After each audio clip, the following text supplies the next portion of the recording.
আমি ইউনূস সরকারকে বলবো আপনাকে নিয়োগ দেওয়ার জন্য বাধ্য করব। আমরা দেখেছি আপনি নিরপেক্ষতা হারিয়ে ফেলেছেন।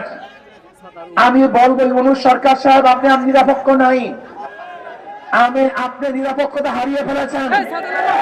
আন্দোলন করেছি আমরা, সংগ্রাম করেছি আমরা, রাস্তায় ছিলাম আমরা, বুলেটের সামনে ছিলাম আমরা, ট্যাঙ্কের সামনে ছিলাম আমরা, রাস্তায় জীবন দেওয়ার জন্য প্রস্তুতি নিয়েছিলাম আমরা। আর আপনি কাদেরকে নিয়ে ঘোরাফেরা করেন? যারা স্পষ্ট বলেছে এই ছাত্র জনতার আন্দোলনের সাথে আমরা সম্পৃক্ত না, আপনি তাদেরকে গুরুত্ব দেবেন। আর যারা রাস্তায় নেমেছিল জীবন দেওয়ার জন্য, তাদেরকে আপনি উপেক্ষা করে চলবেন। আপনি নিরপেক্ষ নন, আপনি নিরপেক্ষতা হারিয়ে ফেলেছেন, কোন একটা দলের দিকে ঝুঁকে পড়েছেন। আপনি জানেন বাংলাদেশের মানুষ যদি জাগ্রত হয়, কোন জালেমকে কোনদিন রক্ষা করে না, রক্ষা করতে দেবেন ইনশাআল্লাহ। আমি স্পষ্ট ভাষায় বলে দিতে চাই, বাংলাদেশের প্রত্যেকটা শিক্ষা প্রতিষ্ঠানে, কওমি মাদ্রাসা সহ যে সমস্ত আলেমরা সহিহ আকীদা বিশ্বাসী, সহিহ শুদ্ধভাবে কোরআন তেলাওয়াত করতে পারে, এরকম শিক্ষককে নিয়োগ দিতে হবে। বাংলাদেশের 92% মুসলমানদের অর্থে পরিচালিত দেশের মধ্যে কোন অবস্থাতেই গানের শিক্ষক নিয়োগ দেওয়া যাবে না। এই প্রজ্ঞাপন বাতিল করবেন। যদি এরপর দুঃসাহস দেখান, যদি বাংলাদেশের প্রাইমারি লেভেলে আপনি গানের শিক্ষক দেওয়ার দুঃসাহস দেখান, তাহলে বাংলাদেশের জনগণ ঐক্যবদ্ধ হয়ে আপনাকে চেয়ার থেকে নামিয়ে দেবেন ইনশাআল্লাহ। আপনি চ্যালেঞ্জ দিতে পারেন আমাদের থেকে।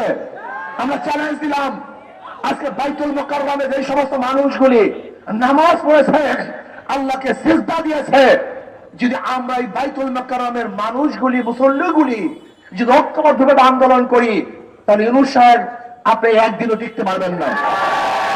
আমি বারবার আপনাকে একটা কথা বলি, আপনার সুখে থাকতে ভূতি গিলায় কেন? আপনি ভালো আছেন, ভদ্র মানুষ, শিক্ষিত মানুষ, আমাদের দেশের গৌরব।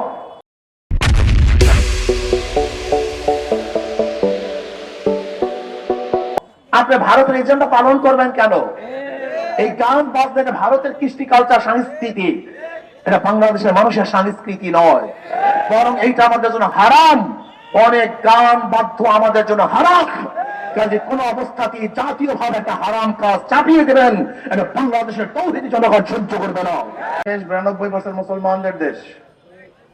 কাজে আমাদের যারা সরকার প্রধান হবেন, অবশ্যই এই মুসলমানদের দেশে মুসলমানদের আদর্শ নীতিকে সামনে রেখে আপনাদের আইন প্রণয়ন করা উচিত,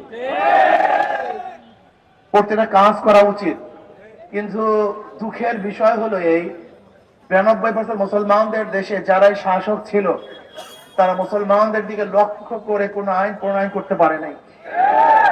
বরং সবসময় তাদের মাথার মধ্যে চিন্তা ছিল, ভাবনা ছিল, ইসলামকে কিভাবে ধ্বংস করা যায়।